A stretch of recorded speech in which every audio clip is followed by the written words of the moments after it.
Hello friends, स्वागत है आपका हमारे YouTube channel digital web track में। भाई आज का हमारा ट्यूटोरियल का स्टार्ट करने जा रहे हैं CSS3 के बारे में। तो CSS का फुल फॉर्म होता है कास्केडिंग स्टाइल से। और आज की जो वीडियो हम लोग यूज करेंगे HTML एंड CSS को यूज करने वाले हैं।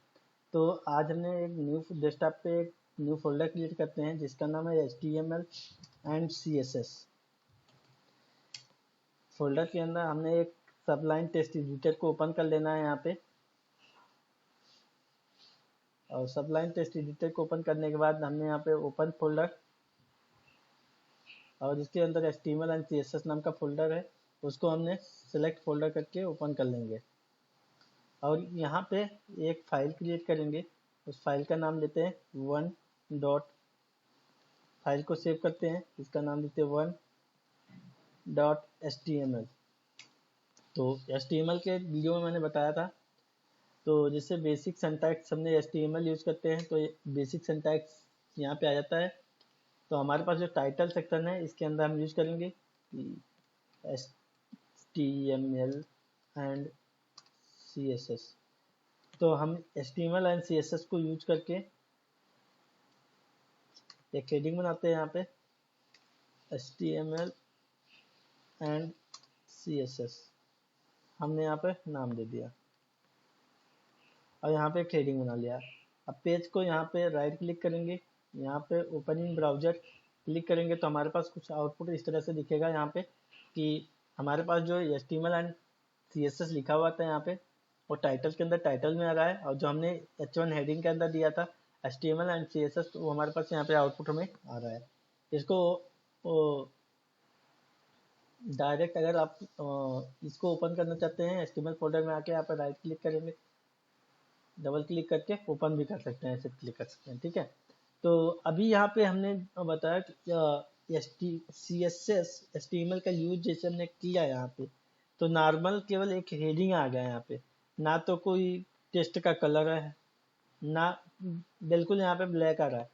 और अगर इसका टेक्स्ट का कलर चेंज करना हो, इसका बैकग्राउंड कलर चेंज करना हो, इसके अंदर मार्जिन देना हो, पैडिंग देना है, फॉन्ट स्टाइल चेंज करना है, ये सारी चीज़ें हम लोग CSS की मदद से करते हैं। तो यहाँ पे हम सबसे पहले ये यहाँ पे आएंगे अपने HTML फाइल के अंदर। यहाँ पे CSS 3 टाइप की होती है। फर्स्ट एक इनलाइन CSS होता है, और सेकंड एक होता है इंटरनल CSS होता है, और एक होता है एक्सटर्नल CSS होता है। तो सबसे ज़्यादा जो यूज होता है एक्सटर्नल CSS होता है, उसे हम बाद में रखते बताएंगे। पहले आपको इनलाइन CSS बता देते हैं, इंटरनल CSS बता देते हैं, इसके बाद हम एक्सटर्नल CSS पे चलेंगे। तो इनलाइन CSS का मतलब होता है कि जो हमारा टैग है उस टैग के अंदर ही हमें CSS प्रोवाइड करना है। तो हम लिखेंगे स्टाइल, स्टाइल के अंदर जैसे हमने हेडिंग H1 हेडिंग का बैकग्राउंड कलर हमें ग्रीन बैकग्राउंड कलर देना है, ग्रीन, तो हमने यहाँ बैकग्राउंड कलर दे देंगे ग्रीन। और यहाँ पे टेक्स्ट का कलर अभी हमें देना है, टेक्स्ट का कलर हमें वाइट दे देंगे। आप उसका टेक्स्ट कलर का नेम भी लिख सकते हो और कलर का कोड भी लिख सकते हो, तो अभी बताएंगे आगे आने वाली वीडियो में कि कलर कोड कैसे डालेंगे। तो जैसे हमने अभी यहाँ पे हमने क्या किया कि इनलाइन CSS यूज किया, किस पे, H1 हेडिंग के अंदर हमने इनलाइन CSS यूज किया और इसका बैकग्राउंड कलर ग्रीन दे दिया, और इसका हमने टेक्स्ट का कलर जो है वाइट दे दिया यहाँ पे। अभी मैं यहाँ पे अगर फॉन्ट साइज की बात करें, फॉन्ट साइज, इसका फॉन्ट साइज भी हमने 20 पिक्सल देता हूँ। पेज को सेव करता हूँ और ब्राउजर को रिफ्रेश करूंगा तो हमारा फॉन्ट का साइज छोटा हो गया यहाँ पे। अब इसके अंदर अगर हमें पैडिंग प्रोवाइड करना हो तो यहाँ पर लिखेंगे पैडिंग, पैडिंग हमने देते हैं 3 पिक्सल। पेज को सेव करेंगे और ब्राउजर को रिफ्रेश करेंगे तो हमारे पास कुछ इस तरह से पैडिंग हमें मिल जाएगी। अगर टेक्स्ट को हमें सेंटर में करना है तो यहाँ यूज करेंगे अलाइन, लिख देंगे टेस्ट अलाइन सेंटर। अगर टेस्ट अलाइन सेंटर किया तो हमारा टेस्ट यहाँ पे सेंटर में हो जाएगा। अगर बाय डिफ़ॉल्ट अगर हमने टेस्ट को लेफ्ट नहीं लिखते हैं, बाय डिफ़ॉल्ट वो लेफ्ट में ही लेता है। कोई भी टेस्ट अगर हम लिखेंगे तो बाय डिफ़ॉल्ट लेफ्ट में ही जाएगा, लेकिन अगर हमें राइट में देना है तो टेस्ट लाइन राइट लिख देंगे, टेस्ट सेंटर में रखना है टेस्ट लाइन सेंटर लिख देंगे। तो अभी हमने नॉर्मल यहाँ पे CSS यूज किया, जिसके अंदर हमने कलर दिया, ठीक है। तो अभी यहाँ पे एक देखो, यहाँ पर अगर देखोगे तो एक्स्ट्रा मार्जिन और पैडिंग आ रही है हमारे पास यहाँ पे लेफ्ट साइड में और राइट साइड में और टॉप पे। तो अगर इसका मार्जिन और पैडिंग डिफॉल्ट करना हो तो यहाँ पे हमें लिखना होगा स्टाइल, स्टाइल स्टाइल के अंदर हमने टाइप दे दिया टेस्ट CSS, और इसके अंदर हमने स्टार देते हैं। स्टार का मतलब होता है जो करंटली जिस पेज पे हम वर्क कर रहे हैं, जैसे 1.html वाले पेज पे हमने वर्क कर रहे हैं, तो उस पूरे पेज का मार्जिन एंड पैडिंग हम यहाँ पे 0 करने वाले हैं। तो यहाँ पे लिखा margin 0 pixel and padding 0 pixel. इसका मतलब होगा इस पेज के अंदर हमारे पास जो एक्स्ट्रा मार्जिन एंड पैडिंग है वो सारा रिमूव हो जाएगा हमारे पास। देखो यहाँ पे हमारे पास एक्स्ट्रा मार्जिन पैडिंग जो कुछ था हमने उसको रिमूव कर दिया है। अब जब हमें जहाँ जरूरत पड़ेगी मार्जिन पैडिंग की तो वहाँ हम अपने अकॉर्डिंग ले लेंगे, ठीक है। तो अभी हमने इस तरह से दिखाया कि यहाँ पे हमने इस टाइप से करते हैं, इसको बोलते हैं इनलाइन CSS, ठीक है। तो यहाँ पे अगर हम फॉन्ट का साइज वगैरह भी हम यहाँ पे दे सकते हैं। तो अभी हमें एक यहाँ पे P टैग यूज करता हूँ, पैराग्राफ टैग यूज करता हूँ, और इसको पैराग्राफ टैग को क्लोज करता हूँ। यहाँ से मैं कोई भी डमी टेस्ट यूज कर लेता हूँ, डमी टेस्ट। तो डमी टेस्ट यहाँ से उठा देता हूँ लोरो इप्सम से। तो यहाँ पाएंगे, यहाँ पे हम नॉर्मल टेस्ट को हमने यहाँ से कॉपी कर लेंगे और कॉपी करके हमने यहाँ पे P टैग के अंदर यहाँ पे पेस्ट कर देंगे। पेज को सेव करेंगे और अपने आप ब्राउजर को रिफ्रेश करेंगे तो हमारे पास यहाँ देखो पैराग्राफ आ गया है। अब इस पैराग्राफ पे अगर हमें इनलाइन CSS यूज करना हो तो क्या करेंगे, यहाँ पे लिखेंगे स्टाइल और यहाँ देंगे margin, margin left. Margin left से हमने कहा कि 100 पिक्सल हो जाए, ठीक है। मार्जिन लेफ्ट 100 पिक्सल दे दिया। तो अब पेज को सेव करेंगे, ब्राउजर से रिफ्रेश करेंगे, देखो मार्जिन लेफ्ट से हमारे पास यहाँ पे आ रहा है, ठीक है। और यहाँ पे अगर हम यहाँ कर दें कि मार्जिन लेफ्ट की जगह कर देंगे राइट, मार्जिन राइट, राइट से भी हमारे पास क्या हो 100 पिक्सल आ जाए। तो पेज को सेव किया, ब्राउजर को रिफ्रेश करेंगे तो हमारे पास देखो लेफ्ट एंड राइट से हमें मार्जिन मिल गया 100 पिक्सल। अब यहाँ पे हमने कहते हैं कि टॉप से भी हमें कुछ मिल जाए यहाँ पे, तो यहाँ पे margin top, margin top, top पे हम देते हैं 20 पिक्सल, ठीक है। तो पेज को सेव किया और ब्राउजर को रिफ्रेश किया तो यहाँ पे हमारे पास 20 पिक्सल टॉप से ले लिया। और यहाँ पे हम इसका टेस्ट का अलाइन दे देते हैं कि टेस्ट हमारा जस्टिफाई हो जाएगा। तो यहाँ पे लिखेंगे test,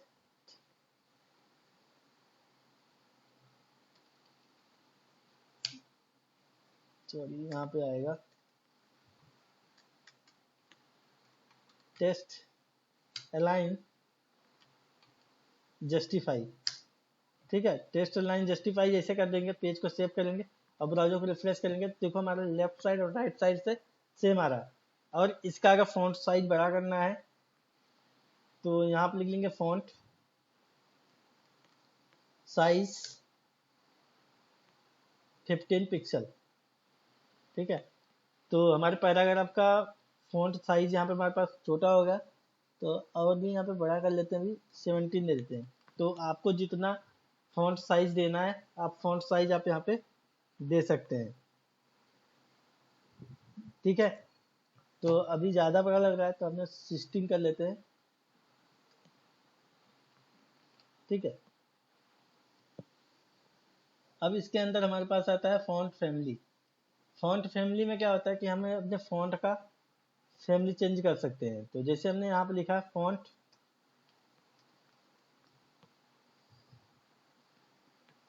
font family Arial, page को सेव करेंगे, ब्राउजर को रिफ्रेश करेंगे तो हमारी फॉन्ट की फैमिली यहाँ चेंज हो रही है यहाँ पे,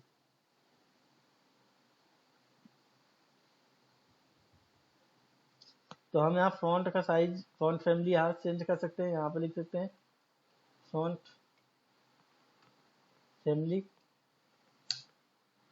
नाम देते हैं फॉन्ट फैमिली, और फॉन्ट फैमिली यहाँ पे आ जाएगी हमारे पास। तो फॉन्ट को हम यहाँ देख लेंगे इस टाइप का हमें फॉन्ट फैमिली चाहिए।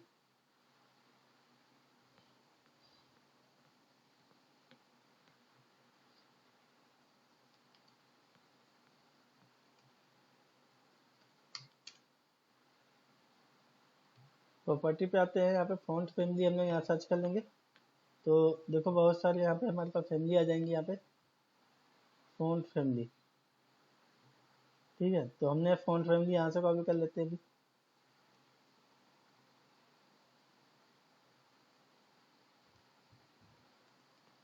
पेज को सेव करेंगे, अपने ब्राउजर में रिफ्रेश करेंगे। तो फॉन्ट फैमिली ये था हमारा, ये अच्छा नहीं लग रहा है, तो टाइम्स रोमन्स कर लेते हैं।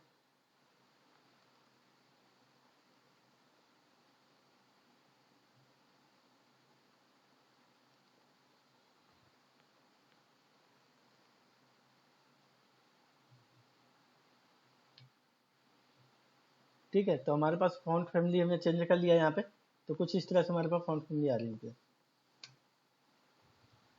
अभी आप फॉन्ट साइज थोड़ा बढ़ा के इंक्रीज कर लेंगे, 17 कर लेंगे। पेज को सेव कर लेंगे, ब्राउजर को रिफ्रेश कर लेंगे। तो देखो हमारे पास कुछ इस तरह से फॉन्ट्स भी आ गए हमारे पास। तो ये हमने जो यूज किया, ये हमने यूज किया था इनलाइन सीएसएस यूज किया था। ठीक है, अभी हम एक नया फाइल बनाएंगे जिसके अंदर हम एक्सटर्नल इंटरनल सीएसएस की बात करते हैं।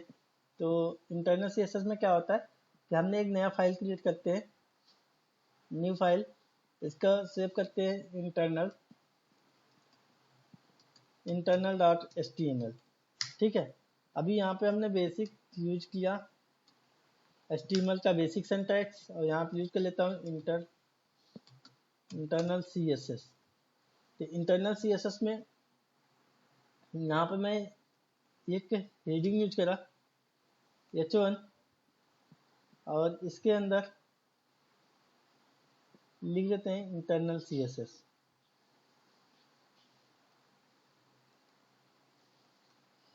ठीक है, और पेज को सेव कर लेंगे यहाँ पे, और ब्राउजर पे यहीं से रिफ्रेश कर लेंगे, ओपनिंग कर लें इंटरनल सीएसएस। ठीक है, तो पिछले वीडियो अभी हमने देखा था यहाँ पे कि एक इनलाइन सीएसएस जो यूज किया था यहाँ पे, और अब हम यूज करने वाले हैं इंटरनल सीएसएस। तो इंटरनल सीएसएस के अंदर क्या होता है कि जैसे हमने यहाँ पे अभी हेड ट्रैग के अंदर ही यहाँ पे लिखेंगे स्टाइल, स्टाइल लिखा, टाइप टेस्ट सीएसएस, और इसके बाद हमने यहाँ पे स्टाइल टैग को यहाँ पे क्लोज कर देते हैं। और इसके अंदर हमने बताया कि यहाँ पे जो हमने स्टार लिखते हैं, मतलब कि जो इंटरनल डॉट एचटीएमएल पेज है उसका मार्जिन और पैडिंग यहाँ पे 0 कर देंगे। मार्जिन 0 पिक्सल लिख दिया यहाँ पे, और पैडिंग भी हम यहाँ पे 0 पिक्सल कर देते हैं। पेज को सेव करेंगे, ब्राउजर को रिफ्रेश करेंगे यहाँ पे, तो हमारे पास जो एक्स्ट्रा मार्जिन पैडिंग है यहाँ से रिमूव हो चुका है। अब यहाँ पे अब क्या होता है, देखो यहाँ पे जो होता है, ये हमारे पास होता है कि जो भी हमारे पास सेलेक्टर होते हैं, ठीक है। अब जैसे हमने कहा इंटरनल की बात कर रहे थे, अभी हमारे पास इनलाइन सीएसएस यूज कर रहे थे, जैसे h1 टैग था, तो h1 टैग के अंदर ही हम यहाँ पे डिफाइन कर रहे थे, उसकी सीएसएस यहाँ पे लगा रहे थे। ठीक है, लेकिन अब इंटरनल यूज कर रहे हैं तो हमें बताना पड़ेगा सिलेक्टर कौन सा है। तो ये जो h1 है, h1 को बोलते हैं सेलेक्टर। ठीक है, तो अब हमने यहाँ यूज करेंगे कि जो h1 है, मतलब इसका मतलब इस पेज में जो h1 है, बॉडी सेक्शन के अंदर h1 है, इस h1 टैग का हमें यहाँ पे बैकग्राउंड कलर हमें ग्रीन करना है। ठीक है, तो बैकग्राउंड कलर ग्रीन कर दो, और कलर टेस्ट का कलर वाइट कर दो। ठीक है, पेज को सेव करेंगे और ब्राउजर को रिफ्रेश करेंगे, तो यहाँ पे हमें दिख रहा है कि जो हमारे पास आउटपुट दिख रहा है कि हमारे पास इंटरनल सीएसएस के अंदर इसका बैकग्राउंड कलर ग्रीन हो गया है और टेक्स्ट का कलर वाइट हो गया है। और यहाँ पे फॉन्ट साइज हमने कर दिया 20 पिक्सल, तो इसका फॉन्ट साइज भी 20 पिक्सल हो जाएगा यहाँ पे। तो हमें इसका फॉन्ट साइज 22 कर लेते हैं और यहाँ पे पैडिंग 4 पिक्सल हमने दे दिया यहाँ पे। पेज को सेव किया और ब्राउजर के यहाँ पे रेफ्रेश किया तो हमारे पास कुछ इस तरह से आ रहा है यहाँ पे। अगर यहाँ पे टेस्ट अलाइन सेंटर किया तो इसका टेस्ट का जो है टेस्ट हमारा सेंटर हो जाएगा, ठीक है। तो इस तरह से हमने यहाँ पे सेम काम किया जो कि हमने इनलाइन सीएसएस के अंदर यूज किया था और अपने इंटरनल सीएसएस के अंदर यूज किया था। बट यहाँ पे डिफरेंस क्या है? डिफरेंस ये है कि जैसे हमने यहाँ पे कोई एक और हेडिंग है, यहाँ पे एक और हेडिंग यूज किया, यहाँ पे इसका हेडिंग दे दिया S2। यहाँ लिखता हूँ welcome to digital web track, ठीक है। पेज को सेव करता हूँ, ब्राउजर को रिफ्रेश करता हूँ तो हमारे पास क्या हो रहा है कि यहाँ पे जो हमारा सेकेंड हेडिंग है उस सेकेंड हेडिंग के अंदर कोई भी CSS अप्लाई नहीं हो रही है। बट अगर हमें सेम CSS यूज करना है, सेम हेडिंग यूज करना है तो हमने यहाँ पे एक BR टैग यूज कर लेते हैं, लाइन को ब्रेक कर लेते हैं, यहाँ पे पेज को रिफ्रेश कर लेंगे तो कुछ हमारे पास इस तरह से स्पेस मिल जाएगा हमारे पास यहाँ पे। अभी हमने यहाँ पे जैसे अभी इनलाइन CSS की बात करते हैं, तो अगर सेकेंड हमें दूसरा एक हेडिंग यूज करना होता है, यहाँ पे एक S2 यूज करना होता, तो इस केस में हमारे पास सेम CSS को यहाँ पे इनलाइन CSS में यहाँ पे कॉपी पेस्ट करना पड़ता है S2, ठीक है। यहाँ पे ले लेता हूँ डिजिटल वेब ट्रैक, ठीक है। पेज को सेव किया हमने यहाँ पे अपने इस पेज को, तो यहाँ पे देखो हमारे पास कुछ इस तरह से सेम आ रहा है। यहाँ पे BR टैग यूज कर देता हूँ लाइन को ब्रेक करने के लिए, पेज को सेव किया और ब्राउजर को रिफ्रेश किया तो अभी देखोगे कि हमारे पास सेम हेडिंग जो थी H1 S2 पे अप्लाई करने के लिए हमें सारा का सारा CSS ऐसे कॉपी पेस्ट करना पड़ा कि S2 हेडिंग के लिए। लेकिन इंटरनल में क्या करना है, इंटरनल में हमें S2 यहाँ पे डिफाइन करना था तो यहाँ पे हमने कॉमा दे देंगे, कॉमा S2। तो इससे क्या हो जाएगा कि हमारे पास जो H1 CSS इंटरनल CSS के अंदर जो H1 हेडिंग पे अप्लाई हुई थी CSS, वो सारी CSS S2 पे भी अप्लाई हो जाएगी, ठीक है। इसका मतलब ये होता है कि इंटरनल CSS जो हम यूज कर रहे हैं यहाँ पे एक हेड जैसे H1 से लेके H6 तक हेडिंग होती है, सभी हेडिंग पे सबका फॉन्ट साइज सबका। अभी हम फॉन्ट साइज की बात कर रहे थे, यहाँ पे फॉन्ट फैमिली की। अगर यहाँ फॉन्ट फैमिली की बात करें तो हमने यहाँ फॉन्ट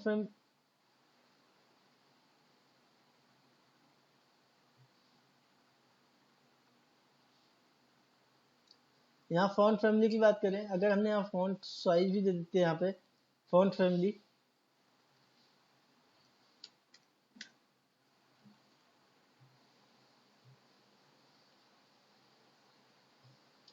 पेज को सेव करते हैं और इंटरनल CSS को रिफ्रेश करते हैं तो हमारे पास फॉन्ट फैमिली यहाँ पे इसको हम हटा देते हैं। अभी जैसे हमने यहाँ पे यूज करा, पेज को सेव किया, ब्राउजर रिफ्रेश किया, सेम आ रहा है। तो हमने जैसे S2 की बात किया तो इस तरह से अगर S2 के अंदर हमने 3 4 5 6 जितनी भी हेडिंग H1 से लेके H6 होती है सारी हेडिंग के लिए यूज करना है तो यहाँ पे H1 H2 H3 इस तरह से कामा सेपरेट करके हमने यूज कर लेंगे उसको, ठीक है। अभी इस तरह से हमने एक पैराग्राफ यूज करना है, यहाँ पे P टैग यूज किया जैसे सपोज करो। अब इस P टैग के अंदर हमने यहाँ से टेस्ट को यूज कर लेते हैं, यहाँ से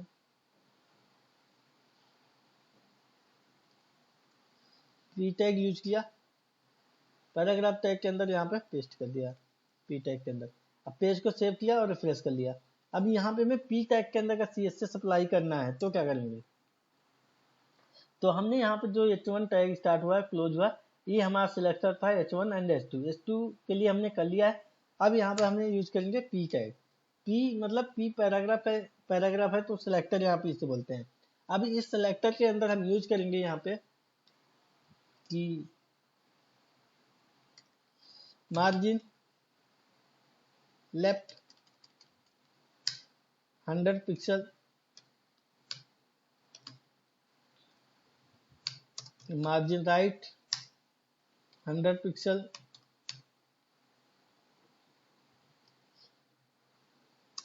मार्जिन टॉप 10 पिक्सल। पेज को सेव किया और ब्राउजर को रिफ्रेश करेंगे तो हमारे पास कुछ इस तरह से लेफ्ट राइट टॉप मिल गया। अब हमें यहाँ पे टेस्ट लाइन जस्टिफाई करेंगे, पेज को सेव करेंगे, ब्राउजर को रिफ्रेश करेंगे तो हमारे पास इस तरह से आ जाएगा हमारे पास। ठीक है, तो अगर हमने सेम पैराग्राफ या इस टाइप से भी यूज कर सकते थे यहाँ पे, या फिर यहाँ पे हम इसके अंदर क्लास या आईडी को भी यूज कर सकते हैं। ठीक है, तो अभी के लिए इतना ही, नेक्स्ट वीडियो में बताएंगे। मेन काम वही होता है, आप चाहे इनलाइन सीएसएस यूज करें या इंटरनल सीएसएस यूज करें। तो नेक्स्ट वीडियो में बताते हैं एक्सटर्नल सीएसएस कैसे यूज करते हैं, क्या प्रोसेस होता है, सारा स्टेप बाय स्टेप। क्योंकि देखो कोई भी वेबसाइट अगर बनाते हैं तो वेबसाइट के अंदर मल्टीपल पेजेज होते हैं, जैसे होम पेज हो गया, अबाउट अस पेज हो गया, कॉन्टैक्ट्स पेज हो गया, गैलरी पेज हो गया। ठीक है, सर्विसेज के हो गए, प्रोडक्ट के हो गए, लेकिन सीएसएस की फाइल ओनली वन फाइल होती है, एक फाइल होती है। उस फाइल को हम लोग क्या करते हैं, कॉल कर लेते हैं उसके अंदर। ठीक है, तो अभी के लिए गाइस, अगर आप लोगों को सीएसएस की वीडियो अच्छी लगे तो प्लीज हमारे चैनल को सब्सक्राइब करें, लाइक करें, अपने फ्रेंड सर्कल में शेयर करें।